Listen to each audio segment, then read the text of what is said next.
What up, YouTube? It's your boy Fred. Welcome to another super duper spectacular Homo Ludens breakdown of a convention.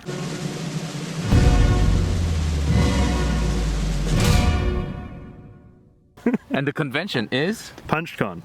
We're at PunchCon in Coventry. Happens every year the week before Eurovision. I think. Oh, that's relevant. It's really important. I think that's relevant. I think it is. Yeah. It's organised by a lot of different companies, but Second Chance Games, the main sort of UK retailer, is the people who organise it. Really nicely organised. About 200 people, I think. Yeah, it's also organised by James Buckley, who needs a big shout out. He's the big man, he's the big dog. Yeah, it's organised by Cardboard Emperors. So the Second Chance Game is supporting, I guess. They do a lot of organisation too. So it's a team effort. Yeah. Yeah, Fred doesn't do anything. I don't do anything. No, he actively makes it worse. So I do. You're the sort of spiritual mascot, though. Yes, that does make sense. Yeah. So we have been here most of us have been here since Thursday, and it's Sunday now, so it's several days long. And we had quite a few big games planned for the weekend. We didn't play any of them. The main big playing game we had planned was Magic Realm by Richard Hamblin. We didn't play it. We sort of all arrived here and looked at each other and thought, is this too much? Well, we told several people we were going to play Magic Realm, and they looked at us. Are you going to play Magic Realm? No. We have to specify. Our plan. Yeah. Just to be clear on how insane it is, was to play Magic Realm 6 players in just between from 9 to 12. Yeah. And everyone who had just a little bit of experience with the game was like, you guys are stupid. And I think they probably had a point. It was big home by Christmas energy for sure. Yeah, yeah, for sure. So instead we changed that out to a different game, which I'm sure people will talk about. Yes. Yeah. But I think we're going to go down the line on the games and experiences we enjoyed the most. Fred's going to have another video about Command & Colours Napoleonics, which was the huge game that he and I played on Friday morning, which was great. I loved that. Yeah, so that would be probably not mentioned that much into the video, but it was amazing, and we'll have a dedicated video to that. So, I mean, and I think I would like to mention Napoleon's Triumph was probably a real highlight for me. Playing it after Command & Colours Napoleonics, so it was a very Napoleonic day for us. And that was really fun. We played in teams of 3 and 4. The French won, and it felt so sort of chess-like, and I think we all sort of felt if it wasn't so late, we would have liked to sort of rack up and do it again when everyone had the rules down this time, and it was just so interesting, such an interesting game. Yeah, it was really cool. The other thing that I enjoyed about that, and for me that was also my highlight in terms of historical gaming, that was probably Napoleon's Triumph. I like the flexibility of it. Like, we adapted ourselves based on who wanted to play with us, and we just figured out, okay, it's going to be 4 allies, 3 French, and we just went with it. And it was cool because you could have only one player on each side who knew the rules, and they could help out their own side, and that worked pretty well. The thing that was fun, though, is that just behind us there was another table that was playing Rising Eagles from Walter Wejdowski. So exactly the same battle, completely different system. And it was fun to see how the two games represented the same things in different ways. Even just looking at the maps, after the fact, it was so interesting to see what each game wanted to emphasize a bit more, what each game highlights. It's awesome to see that and be able to analyze that next to each other. And same, like we've been playing the game on the show for a while now. We have a new episode coming up where we're gonna continue our game that we're doing with the other guys, but playing it physically is It's a different experience. It's a completely different experience. Yeah, and especially when you compare it to Vassal, which is kind of a shitty experience, but like playing it physically is so good. Yeah. It's quite insane. So for me, definitely that was the historical gaming highlight. Yeah. But there is other highlights that are not necessarily historical. Even with the fiddly flags and stuff. Yeah, the stickers that keep falling off because we didn't wash the metal properly. Yeah, that's a painful aspect of it. But also the thing is that the stickers are also really old. I think if you wash the metal, they'd stick better. You think so? Yeah, it's oily. Anyway, it was great, and I think as well one thing that was really cool about it is the team stuff, and that aspect added a huge amount to it because you were never you can't communicate during the game except for the leader on your side can send you a note, but it's delayed, so you only receive it a turn late. So there's a real chaos to it, and I think that really adds to the kind of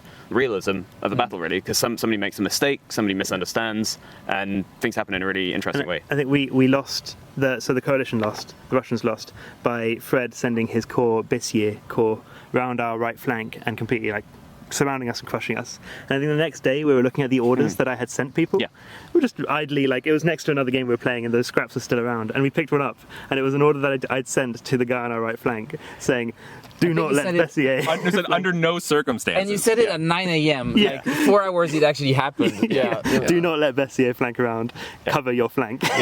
And it was really fun to see. Like, it's great. But there is one thing. So now you're presenting yourself as the really good commander that could see in the future. I also remember that you sent an order to your guys saying Van Damme shouldn't outflank us, and you are the one who created an opening for Van Damme to go just behind you. It was under no circumstances let Van Damme behind our lines. Yes. And then I opened up and let Van Damme behind our lines. And then close. But yeah, that was really fun. Right. Just to add the cherry on top of the Bessier maneuver, it was also our little old guard. Yeah. Was revealed into, it was just the master stroke and the game flank. It was very cool. Literally had a bow on it. It was perfect. Yeah. And it was against their own guard. Yeah. So it was guard against guard. Let's not get into it. Yeah. Okay. We won't rub it in too much. That's So fine. Napoleon's Triumph, clearly a highlight. But I think there was another game that was not a historical game that was a big hit. We always have one big hit in those conventions. 2 years ago it was Wings for the Baron. Last year it was Kurt Bergen. And this year there is another game that Joe decided 5 minutes into playing that it was the best game ever made. And I think I did that first with Napoleon's Triumph, and then and then you changed your mind. Yeah, it will be a historical game in about 10,000 years. yeah. It is history in the making.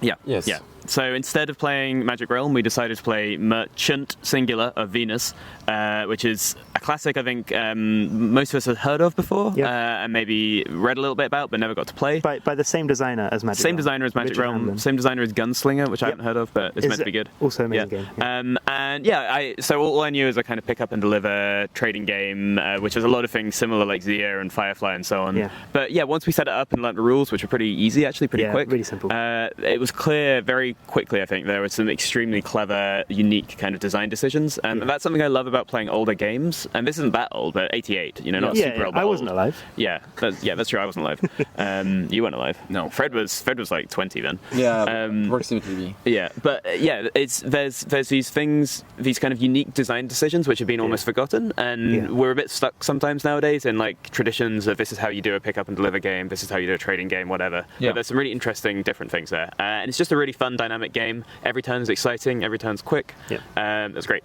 Yeah. Something that Joe definitely did not talk on though is the adorable jankiness of it. Oh yes. Insofar as that it's not just a retro game, it's a retro game also harkening back to retro sci-fi as well, which just adds another level of just absolute joy to it. All of the random names, a few of them are maybe questionable and can't really Use them these days. Yeah, you can. They're a little rough, but just all the names, the random bits of lore from your random passenger who might be a revolutionary or a kidnapper of humans to do studies on that. An intelligent panther disguised as a zoo animal to escape and learn to read books. Yeah. And you're gonna have to balance where that guy wants to go along with what planet and culture wants to buy your impossibly large paperweights and stuff, or like your weird furniture or impossible furniture. There was a lot of drug references as well, which also I think kind of goes with the space theme for the time. It's very, very good. The vibes are so good, and the writing is so evocative in that sort of really vibey sort of way, and it's so nice to look at as well. But it also leaves spaces to the players to actually to fill in the gaps, and maybe a lot of the drug references that we see were probably because we were because we're children and we were open to just accepting it, which is funny because at the same time I was reading that Mark Bloch story that's saying that fake news only propagates in a culture that wants those fake news to propagate, and in a way we could see those references because we wanted to see them, and that was also part of the joy. The main one was that one of the products is called Designer Jeans. Yes. Genes. Which is a good joke to begin with. Great pun to begin with, but because of the vibes of the games, I think Eric and I legitimately thought that it was just designer jeans being sold by the weird furry creatures. It took you, I think, 2 hours to realize when you saw the counter that it's actually jeans genetics. We were joking about salvage denim for like a good solid hour before we realized and caught it. But it's a great pun, and it leaves room for that evocative silliness that is really needed in this. There's just a joy joy to it. Yeah. And I think a lot of the components are also really cool. Like personally, my highlight was the ships, the ship card that you had. I thought they looked amazing. Yeah. And I thought it was just a joy to play, to have in front of you. I would say though that 6 players for me felt a bit long. Yeah. And you're randomizing at the beginning those secret spaces. You don't know what they're going to be, and if too many of them are blockers, it's going to be just a more painful game. Yeah. So maybe be aware of that when you're doing this. But if you're just going in, like it's great. Disagree. Skill issue. I think it's a full play game. Yeah. It's a very, very fun game. Get it played if you can. That was our second. So our first game was 4-player in the morning, was great. This was our game in the evening, 6-player. Sure, we were tired. Pretty late, and it was still fun. Yeah. But I think in the right atmosphere, like with 6 experienced players, 6-player could still work. But I understand. What other games do we play? I mean, we've just played another game, right? Rumble Nation. We rumbled hard. Yeah. We rumbled hard. Really good sort of. I mean, Joe, do you want to? If I played Rumble Nation before Merchant of Venus, we wouldn't have played Merchant of Venus. I could genuinely play 5 more games of Rumble Nation today. It's great. It's really fun, really addictive. If you like The King is Dead, and the Pure Land by Joe Dewhurst, it's a bit like the 2 games mixed together, taking the better aspects of both and leaving the bad aspects of both. It definitely asks the important questions of what if they kissed. Yeah. It does. What if they kissed? Rumble Nation's great though. It's a very quick 30-minute sort of area control game where there's a lot of randomness, but there's a lot of nuance to it. The map is completely different every time, so you are really it's a completely fundamentally different experience every time. It reminds me, the randomness, and it's hard to see how it's going to unfold. Actually reminds me of that block game we played as well, that I can't remember the name of now. Crystal Squares or something, which we played with Joe. Joe Klein. Joe Klein. Picture of it. Kind of an abstract. Squares on sale? Sure. Squares on sale. The crystals were incidental. Yeah. But that had a similar thing where there's kind of knock-on effects. Yeah. So there's like chain reactions, I guess, and you can't quite see how they're going to go. And if it clicks, there's a really nice moment where it clicks, and you can see the whole vision how it's going to unfold. Really, and I'm sure everyone's had that moment in the game that they really get, and they're like, oh wait. Like you can see beneath the game and like see it all, and those are perfect for that. And it makes you feel really smart for a second, and then you realise you're going to lose. Yeah, then you lose. Yeah, I think that there was a couple of other things that I would like to mention that I was really happy to have played. The first was Down in Flames, not because it was such a good game, but mostly because I've been wanting to play it for such a long time, and it was fun to finally figure it out. But I want to explore it more, which is probably a good thing. You mean Wild Blue Yonder? Yeah, but Wild Blue Yonder is the Down in Flames. So we played Down in Flames using the Wild Blue Yonder box, which the box is amazing value. I mean, it has everything in it. I think GMT did an amazing package with that. That's really, really cool. The rule book drove me insane because I actually reread it yesterday while I was in bed, and I was talking to Joe and complaining about how it really, I don't want to say bad things now, but the rulebook could be completely irreversible. It was hard for our cognitive style. Maybe other people find it easier to understand. I don't know who has the cognition to. I don't know. I think they might have a disease if that works for their. Okay, I was trying to be polite, Fred. But apart from that, there is a lot of good ideas in the game, and I want to play it more. I mean, we played so many other games though. Yeah. You have maybe other thoughts? I have no strong thoughts about it. Yeah, it was fine. I shot you down, you shot me down. Yeah, that's pretty much it. How could it be more obvious? Yeah, but the thing that was really important is we finally played an almost final version of the Pure Land. Yeah. I forgot we did that. The first 4-player coin game that I like. It was so much fun. And I'm not just saying that because Joe's here. I think it was so much fun. The art is phenomenal. By Nils Johansson, who also provided Merchant of Venus, I think. Yeah. That's from his special collection. Not the art for that, but not the art. Yeah. The art for Merchant of Venus is actually done by Charlie Keebler, who I still work with at GMT quite often, which is really cool. It was nice to just see his name on the box. So okay. Yeah. But really good game. I wouldn't say it lightly, but I think this Pure Land is very close to the caliber of Cuba Libre. Oh, thank you. Thank you. It's in that realm. Great. It's that weight class. But just below Fire Emblem Lake, which is the best. Yeah, fair. No pushback.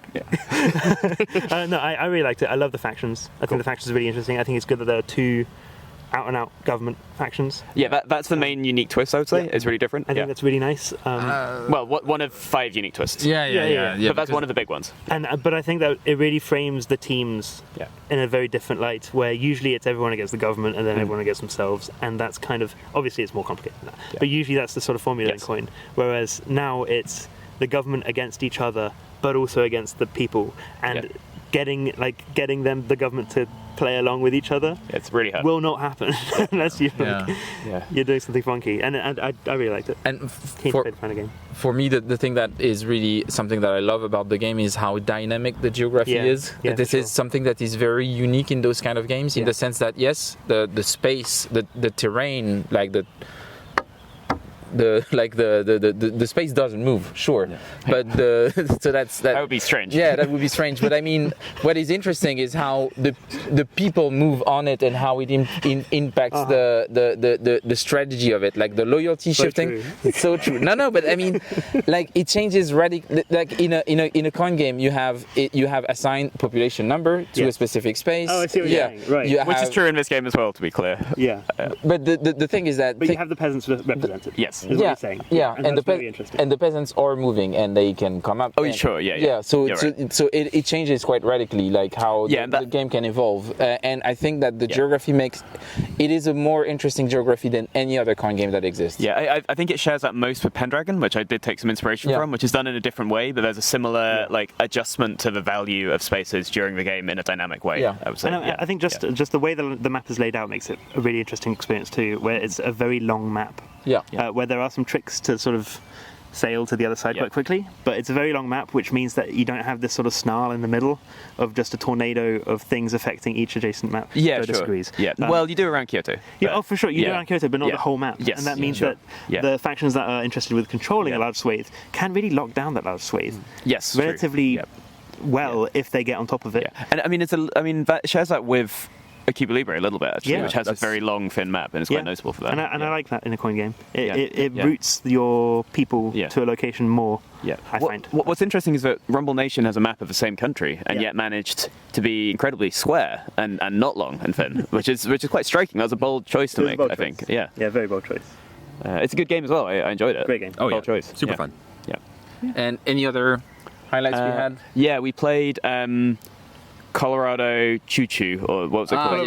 Colorado Choo Choo. Colorado Midland. Which is it's a cube rail game, which I played a few of, and like it's fine, whatever. I played a bit of 18xx, and hasn't really clicked for me particularly, but I can see why people like it. This one, I think the interesting thing it had that's different is you're not collecting stock in companies. You're basically speculating on mines and trying to connect to your mines in the right order. So it's more about mines. And everyone's getting the same rails. Yeah, and it actually shares that with another cool game called Silverton, which is quite old, and this is the same rough region, and I think kind of inspired by Silverton. And I've been playing that a bit with my regular group, so it's really interesting to try this one and see some inspiration. And Silverton is one of the mines that you have. Silverton is in this one, and they share that, and they look superficially like cube rail games, but they're really about mine speculation, and the rails are just a means to an end.